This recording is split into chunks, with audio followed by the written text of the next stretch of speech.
দেশ বিদেশে ব্যবসা বাণিজ্য আর অর্থনীতির সব খবর নিয়ে আমন্ত্রণ মেট্রোসেম বিজনেস রিপোর্টে। করোনার প্রণোদনা প্যাকেজের ঋণ ছাড় হয়েছে মাত্র 1/3 শেষ হতে সময় লাগবে আরও অন্তত 5 মাস। কোভিডের ঝুঁকি এড়াতে 66% মানুষই ঝুঁকছেন অনলাইন কেনাকাটায়। ব্যাংক লেনদেনের শাখায় যেতে চান না 96% গ্রাহক। সুন্দরবনে নতুন 4টি ইকো পার্ক স্থাপন করবে বন বিভাগ। পর্যটনের উন্নয়নে 2 বছর মেয়াদী প্রকল্প গ্রহণ। এমন সব খবর নিয়েই আমাদের আজকের আয়োজন। করোনার নেতিবাচক প্রভাব কাটাতে সরকারের প্রণোদনা ঋণের 1/3 ছাড় হয়েছে এ পর্যন্ত। ব্যাংকাররা বলছেন ঝুঁকি মূল্যায়ন আর যাচাই বাছাই এই বাড়তি সময় লাগছে, যার প্রথম দফার কার্যক্রম শেষ হতে আরও অন্তত 5 মাস সময় লাগবে। সৌরভ রহমানের রিপোর্ট। বিশ্বে করোনার প্রাদুর্ভাব শুরুর প্রথমেই চাপে পড়ে দেশের রপ্তানিমুখী পোশাক শিল্প। কাঁচামাল স্বল্পতার পর সংকট বাড়তে থাকে, ক্রয়াদেশ বাতিল আর স্থগিতের খবর আসায়। বিপাকে পড়া এমন রপ্তানিমুখী খাতের শ্রমিকদের মজুরি স্বাভাবিক রাখতে তাই 2 দফায় 2% সুদে 8,000 কোটি টাকার ঋণ তহবিল ঘোষণা করে সরকার, যার থেকে গেল 2 মাসে 5,404 কোটি টাকা ঋণ নিয়েছে উদ্যোক্তারা। এর প্রায় পুরোটাই গেছে পোশাক খাতে, বাকি খাতগুলো পায়নি তেমন কিছু। অগ্রগতি নেই ভারী শিল্পের জন্য ঘোষিত ঋণ বিতরণেও। 2% ইন্টারেস্টে যেই একটা সহায়তা দেওয়ার কথা ছিল সেটা তো আমরা পাইনি। মোরওভার এই যে 10% যে আমাদের ওয়ার্কিং ক্যাপিটাল, অর্থাৎ আমাদের যে ওয়ার্কিং ক্যাপিটাল আছে তার প্রপোর্শনেটলি 10% আমাদের এই স্টিমুলাস প্যাকেজ আমাদেরকে দেওয়া হবে, এরকম একটা সিদ্ধান্ত আসছিল। অ্যাকর্ডিংলি আমরা ব্যাংকে সাবমিট করেছি, বাট ভেরি আনফরচুনেটলি বলতে হয় সেটা তো এখনো পাস হয়ে আসে নাই।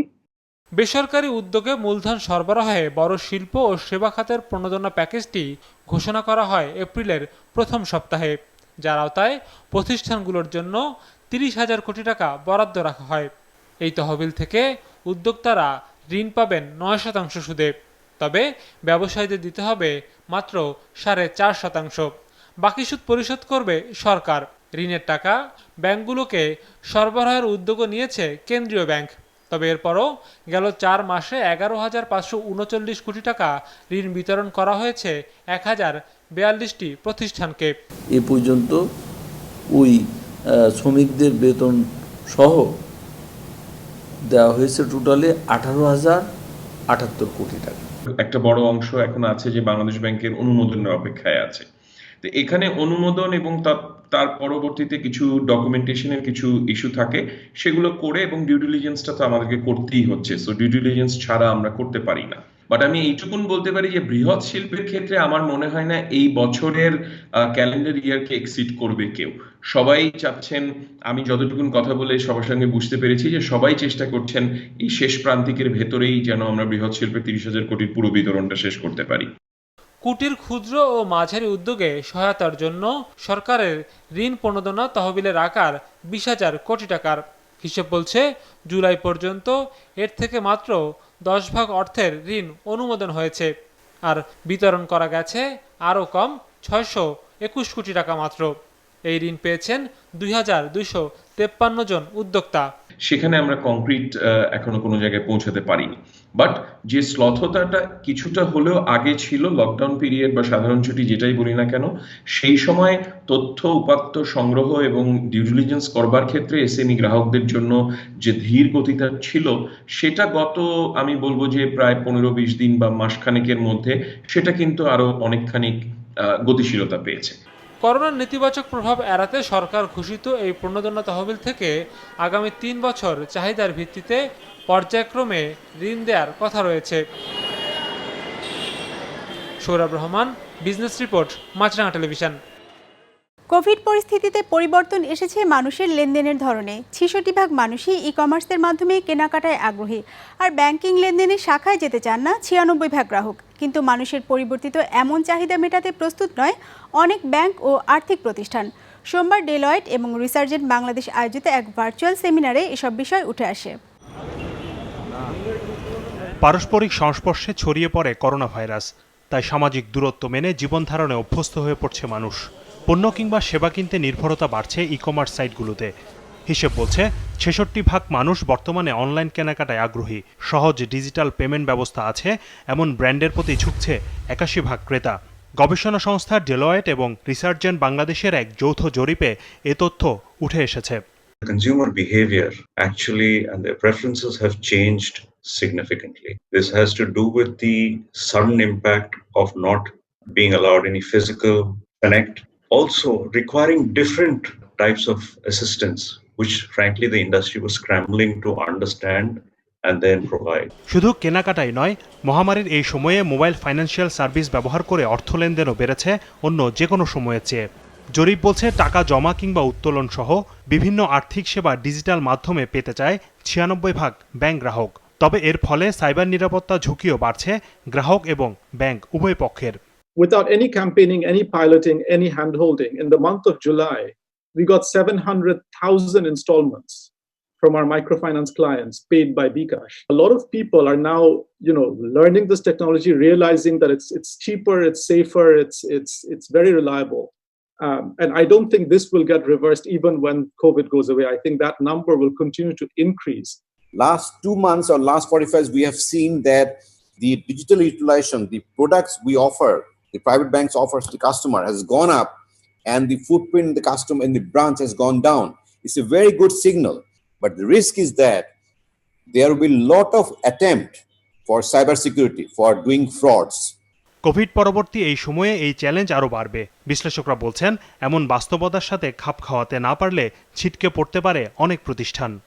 Within 10 years from now, 80% of the financial firms will either go out of business or be rendered irrelevant by new competition, changing customer behavior, and advancement of technology. So success of the 21st century will belong to those who have the right attitude, flexibility, and faith in technology, both in private sector and in the government. সেই সাথে পুঁজিবাজারের লেনদেন ব্যবস্থাকেও digital ব্যবস্থায় নিয়ে আসার তাগিদ উঠে এসেছে আলোচনায়। শাহাদাত হোসাইন, বিজনেস রিপোর্ট, মাছরাঙা টেলিভিশন। সুন্দরবনের পর্যটন ঘিরে বিনিয়োগ বাড়াচ্ছে সরকার। নতুন করে সেখানে 4টি ইকো পার্ক স্থাপনের সিদ্ধান্ত হয়েছে।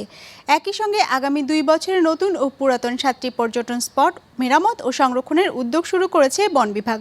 যদিও প্রকল্পের সুফল প্রাপ্তি নিয়ে সংশয় প্রকাশ করেছে ট্যুর অপারেটররা। এসএম মিলনের ক্যামেরায় মোস্তফা জামালের রিপোর্ট। সুন্দরবনে প্রতি মৌসুমে 1.5 থেকে 2 লাখ পর্যটক আসে। এ থেকে 2 কোটি টাকারও বেশি রাজস্ব আদায় হয় বন বিভাগের। তাই সুন্দরবনে পরিবেশ বান্ধব পর্যটন সুবিধাদি উন্নয়ন ও সম্প্রসারণ প্রকল্প গ্রহণ করেছে সরকার। চলতি অর্থবছর থেকে 25 কোটি টাকার এই প্রকল্পের কাজ শুরু হবে, যা সমাপ্ত হতে 2 বছর সময় লাগবে। এর ফলে সুন্দরবনে পরিবেশ বান্ধব পর্যটন বাড়বে ও স্থানীয় জনসাধারণের কর্মসংস্থানের সৃষ্টি হবে বলছে বন বিভাগের কর্তারা। এখানে 7টি যে ইকোট্যুরিজম স্পট আছে পুরাতন, সেগুলোতে যে পর্যটন সুবিধা দিয়ে আছে সেগুলা কিছু কিছু মেরামত, সংরক্ষণ এবং কিছু সম্প্রসারণের কাজ, পাশাপাশি 4টি নতুন স্পট আমরা ডেভেলপ করতে চাই। সেই 4টি স্পটে কিছু ইকোট্যুরিজম সুবিধা দিয়ে তৈরি করা হবে, যেমন এই ফুড ট্রেল বা গোলঘর বা গ্যাংয়ের পল্টন। তবে ট্যুর অপারেটররা বলছেন, সুন্দরবন কেন্দ্রিক ইকোট্যুর প্রকল্পে তাদের ও স্থানীয় জনগণকে সম্পৃক্ত করা হয়নি। ফলে এই প্রকল্পের কাঙ্ক্ষিত সুফল নিয়ে সংশয় থেকেই যাচ্ছে। লোকাল ট্যুর অপারেটর বা আদার্স হোটেল মোটেল তাদের নিয়ে যে সেন্সিটাইজেশনটা দরকার, সেইটা আসলে কাগজে কলমে হচ্ছে, বাস্তবে হচ্ছে না। বনের জীববৈচিত্র্য নিয়ে যারা কাজ করছেন তারা বলছেন, সুন্দরবনে এখন যে ধরনের পর্যটন চলছে তাতে পরিবেশ প্রতিবেশ ক্ষতিগ্রস্ত হচ্ছে। অপরদিকে পরিকল্পনা মন্ত্রণালয় কাটছাঁট করে যে প্রকল্প পাশ করেছে তাতে অসন্তুষ্ট পরিবেশ, বন ও জলবায়ু উপমন্ত্রী।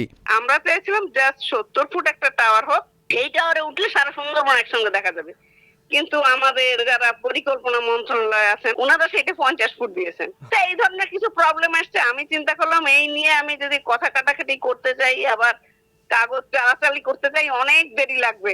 অর্থাৎ আগে শুরু করে দিই, তারপরে দেখা যাক আমি 70 ফুটে পৌঁছতে পারি কি না পারি। এখনো পর্যন্ত ওই ট্যুরিজমটা আসলে ইকো ট্যুরিজম হয়ে ওঠেনি।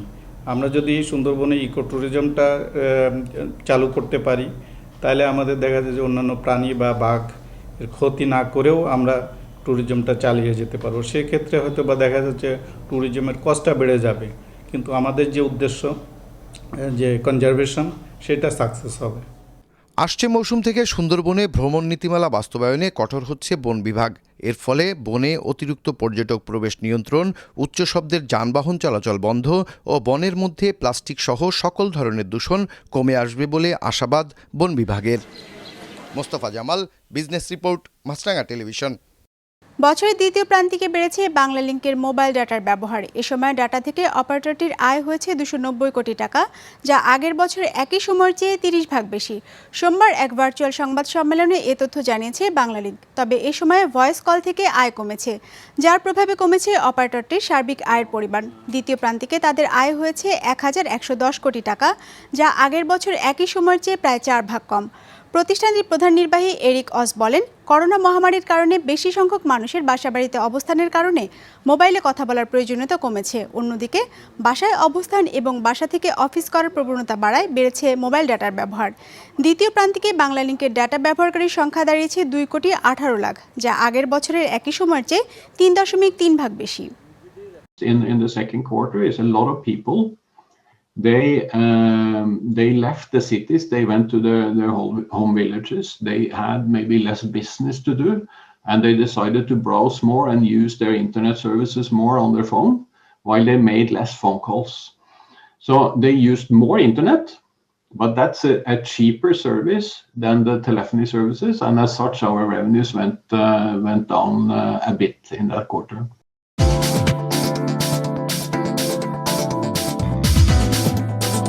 নেতিবাচক ধারায় শেষ হয়েছে ঢাকা শেয়ার বাজারের লেনদেন। সার্বিক সূচক DSEX 12 পয়েন্ট কমে দাঁড়িয়েছে 4,533-এ।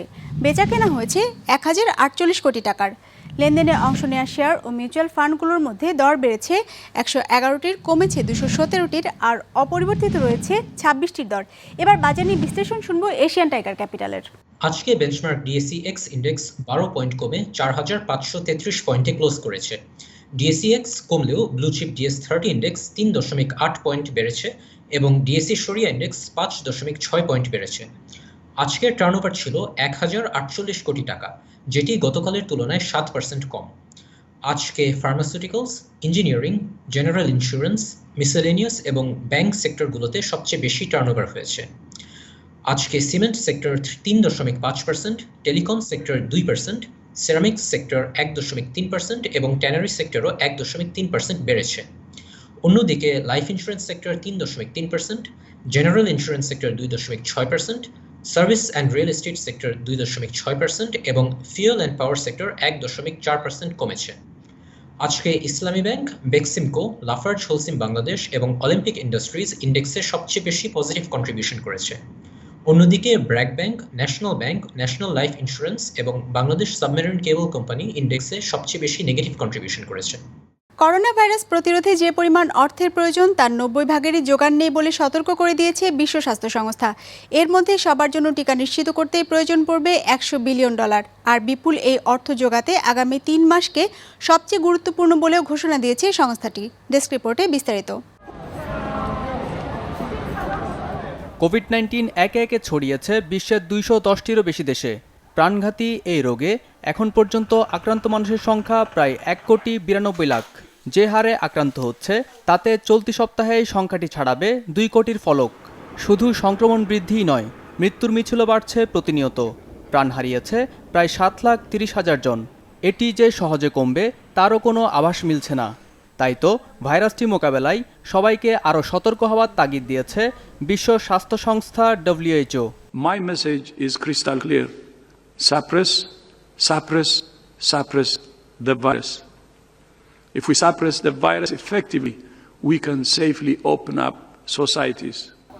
বিশ্বজুড়ে কোভিড মোকাবেলায় আগামী 3 মাসকে গুরুত্বপূর্ণ আখ্যা দিয়ে বিশ্ব স্বাস্থ্য সংস্থা বলছে, এই সময়ের মধ্যেই রোগটি প্রতিরোধে জীবন রক্ষাকারী মেডিকেল সরঞ্জাম ও ওষুধের পর্যাপ্ত যোগান নিশ্চিত করতে হবে। এই সংক্রান্ত বৈশ্বিক উদ্যোগ অ্যাক্সিলারেট ফর গ্লোবাল ইম্প্যাক্টের কথা স্মরণ করিয়ে দিয়ে গেব্রিয়াসুস বলেন, এর জন্য যে পরিমাণ অর্থের প্রয়োজন তার মাত্র 10 ভাগের নিশ্চয়তা পাওয়া গেছে, যেটি সবচেয়ে উদ্বেগের। There is a vast global gap between our ambition for the ACT Accelerator and the amount of funds that have been committed.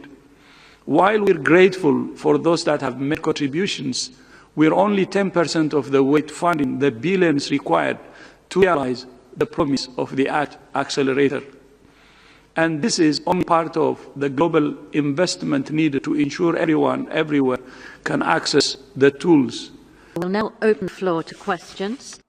বিশ্ব স্বাস্থ্য সংস্থার নিয়মিত ব্রিফিংয়ে WHO এর প্রধান বলেন, রোগটি প্রতিরোধে তৈরি হতে যাওয়া টিকা সবার জন্য সহজলভ্য করতে কমপক্ষে $100 বিলিয়ন প্রয়োজন পড়বে, যদিও তা উন্নত দেশগুলোর অর্থনীতি রক্ষায় ঘোষিত $1 ট্রিলিয়ন প্রণোদনার তুলনায় খুবই সামান্য। For the vaccines alone, over 100 billion will be need US dollars. This sounds like a lot of money, and it is.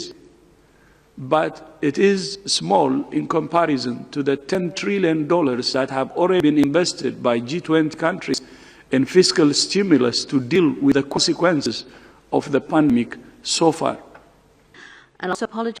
বর্তমানে 163টি টিকা তৈরির কার্যক্রম চলছে বিশ্বজুড়ে। এর মধ্যে 23টির ক্লিনিক্যাল ট্রায়াল চলছে, যার মধ্যে অক্সফোর্ডের টিকার প্রাথমিক ফলাফল বেশ আশাব্যঞ্জক।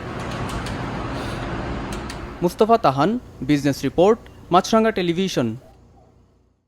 দর্শক, আমাদের যে কোনো পর্ব নিজেদের সুবিধাজনক সময় দেখতে সাবস্ক্রাইব করুন বিজনেস রিপোর্টের অফিসিয়াল ইউটিউব চ্যানেল। ফেসবুক পেজে লাইক দিয়ে আপডেট থাকুন ব্যবসা বাণিজ্যের আলোচিত সব ঘটনা সম্পর্কে, আর আপনাদের মতামত জানান ইনবক্সে।